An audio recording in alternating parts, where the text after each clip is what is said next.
Buenas tardes, mi nombre es Cintia Solís, soy jefa del área de conservación del Archivo Nacional y el tema que vengo a compartir con ustedes se llama Del empirismo al trabajo ético de la conservación.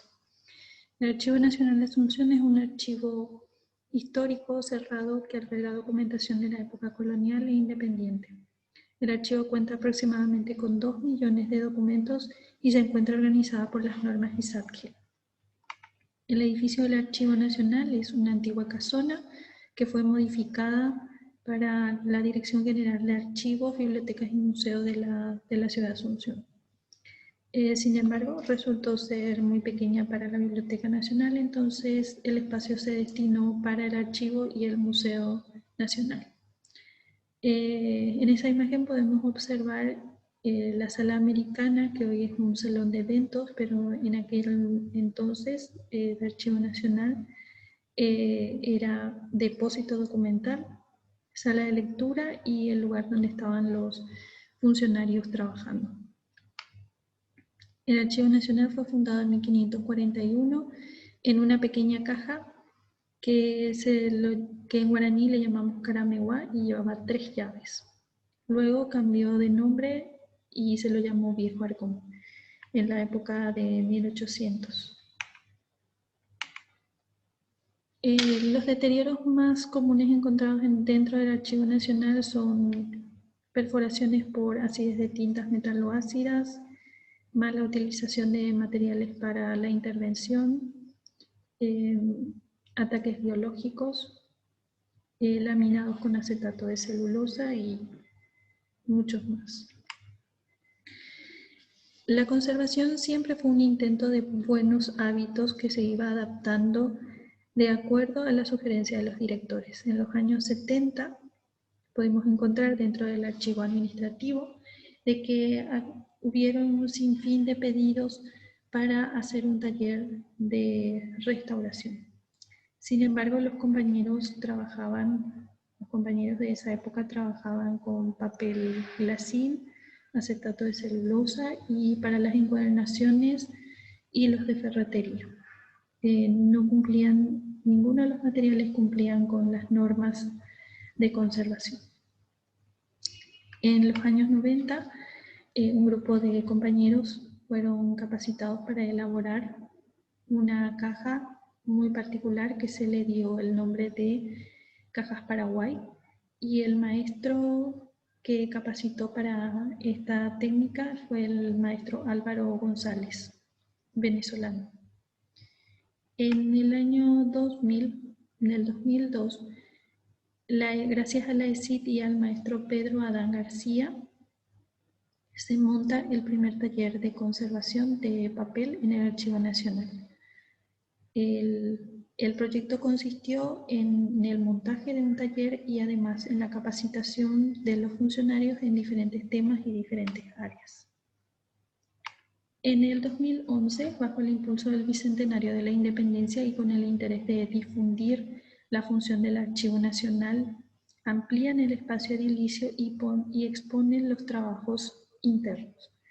En el 2015, un grupo de funcionarios fue designado al laboratorio de conservación para sistematizar los trabajos de conservación que se venían haciendo en el área de restauración.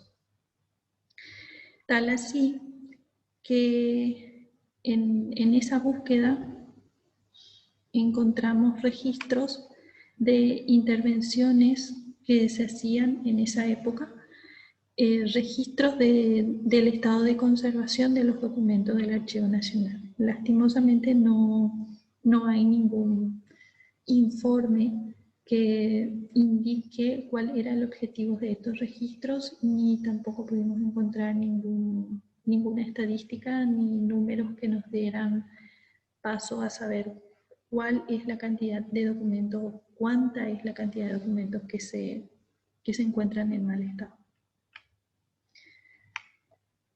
Tal es así que podemos encontrar millones de fichas en el archivo administrativo de distintas épocas, de distintos compañeros, pero ningún informe que avale estas fichas, ni tampoco de pie a cuál fue el resultado final de estos registros.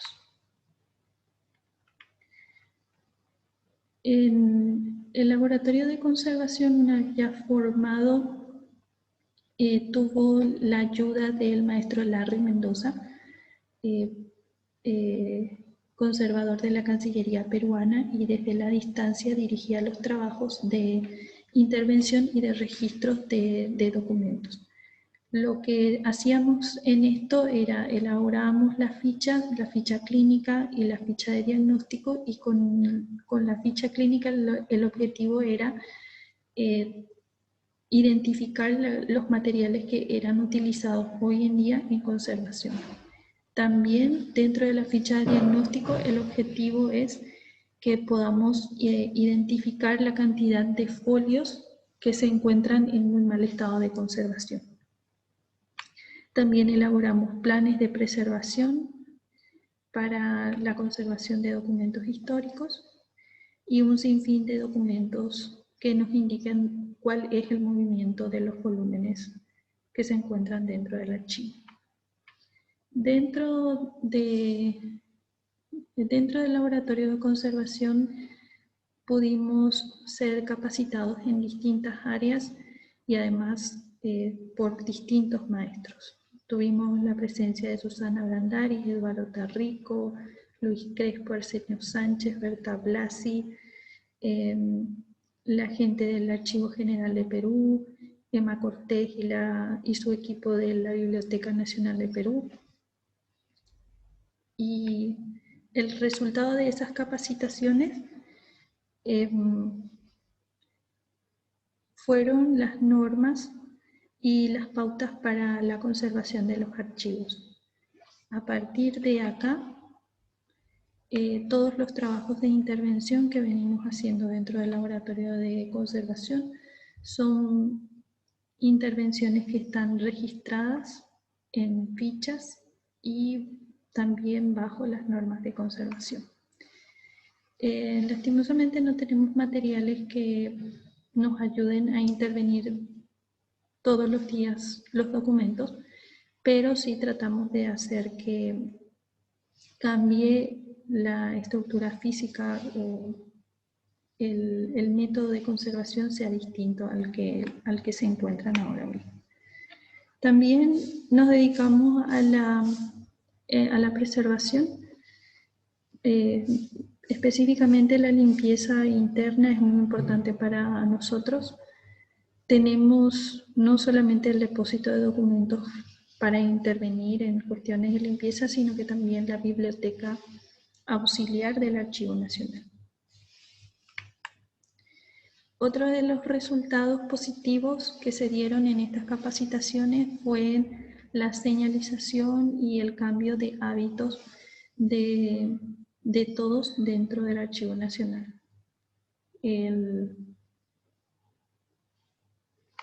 También la concienciación de parte de los directores al entender que necesitábamos de instrumentos para ciertos tipos de análisis y controles como el de la temperatura y la humedad. Y a partir de acá realizamos intervenciones en documentos basados en la estabilidad, compatibilidad y reversibilidad. Esto es un documento de 1534. Estaba parcialmente laminado con papel glacín. Desconocemos el tipo de adhesivo que se utilizó para ese material. Pero en el 2015 hicimos una intervención, sacamos el papel glacín que tenía, el adhesivo que también tenía, y hicimos un laminado parcial del documento. También hacemos intervenciones para las exposiciones que se van a realizar dentro del archivo. Y dentro de esta normalización y control se pudo evaluar el deterioro de los autos de la independencia, que es una documentación muy valiosa para el Estado y que habla sobre el proceso de la independencia. Una característica de deterioro principal que tienen estos documentos es el laminado con acetato de celulosa. El objetivo de ese laminado, según un documento que encontramos en el archivo administrativo, es que el 2 de enero de 1973 un director solicita al ministro la autorización para plastificar los autos de la independencia. El fin era que muchos de los historiadores e investigadores venían a consultar el documento y era manipulado constantemente. Para evitar el deterioro de ese documento, no tuvieron mejor idea que plastificar. La firma que se encargaría sería una empresa que se llamaba Serigraph y en el penúltimo párrafo hacen referencia al costo por página y que eran 428 páginas. El resultado de ese laminado es una presentación bastante inestable. Al documento se le ve deformaciones por la presión de la metodología que se usó, que no sabemos cuál fue. Entre los deterioros que podemos percibir del acetato de celulosa es que tiene un fuerte olor a vinagre típico de los acetatos. Además presenta un color amarillo cálido y sobre la lámina del acetato podemos ver un polvo blanco, posiblemente de la degradación de ese material. Luego de unos años de búsqueda y de consultar a varios restauradores, conseguimos que el Consulado de Chile en Paraguay hiciera los primeros trámites para que el Archivo Nacional de Chile nos pudiera guiar en la intervención de estos documentos. El proyecto consiste en la capacitación en restauración de los autos de la independencia. El objetivo es realizar un estudio sobre el acetato de celulosa, analizar un método de restauración adecuado para los documentos y dejar las capacidades instaladas en los restauradores del Archivo Nacional. En cuanto al acetato de celulosa, durante esta búsqueda, a saber a qué nos enfrentábamos, el maestro Luis Crespo nos facilitó documentaciones de investigaciones que se venían haciendo de años anteriores. Una de las investigaciones es de la ciencia del patrimonio de la conservación, que está a la mano izquierda, que realiza un estudio sobre el acetato de celulosa, el método y la locura. En él explica que fueron tratamientos de conservación que se usaron durante el siglo XX y que existen grandes cantidades de plásticos en muchos archivos y bibliotecas. Además, explica que las condiciones del acetato de celulosa pueden ser peligrosos por su componente de ácido acético.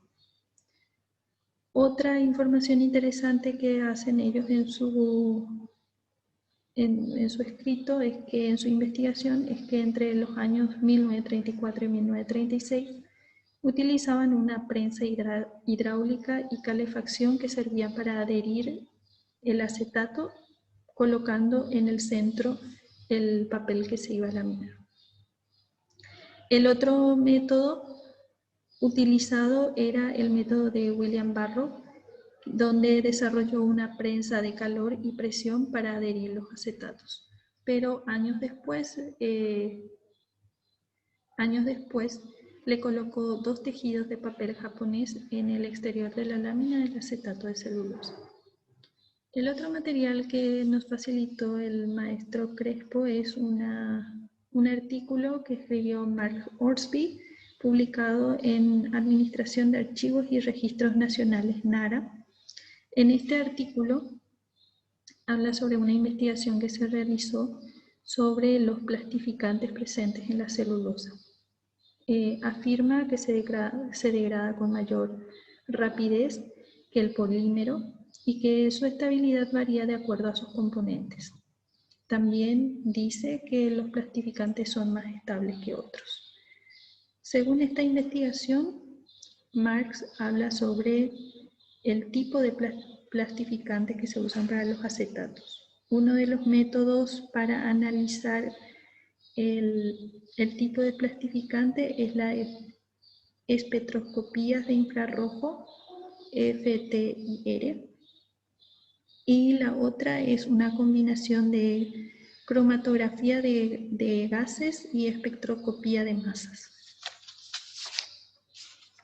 Termina escribiendo Mark sobre la importancia de este método y que resulta una técnica útil para estudiar y que además a la hora de sacar muestras de los acetatos no afecta a los documentos. Lastimosamente, nosotros habíamos iniciado este proyecto el año pasado con el Archivo Nacional de Chile y teníamos pendiente el tema de hacer las primeras investigaciones sobre los acetatos que nosotros tenemos acá. Entonces vino todo esto y se tuvo que parar el trabajo de investigación, pero nos encontramos a la expectativa de reabrir el proyecto, de volver a ver quién va primero a Chile, quién viene primero a Paraguay, pero siempre estamos buscando personas que nos ayuden para ver qué hacer con este acetato. En conclusión, podemos decir que los trabajos de conservación y restauración con lo que haya siempre fue un método aceptado en el momento, pero los avances de la ciencia desplazaron estas intervenciones y lo dejaron en una posición de empirismo. Los conocimientos son la base del progreso y son los que ayudan a que cada área manifieste su avance. En mi país necesitamos una escuela de conservación. Mientras esto no pase, nosotros seremos las escuelas de las instituciones públicas y nuestros errores van a seguir enseñando a otras generaciones. Gracias.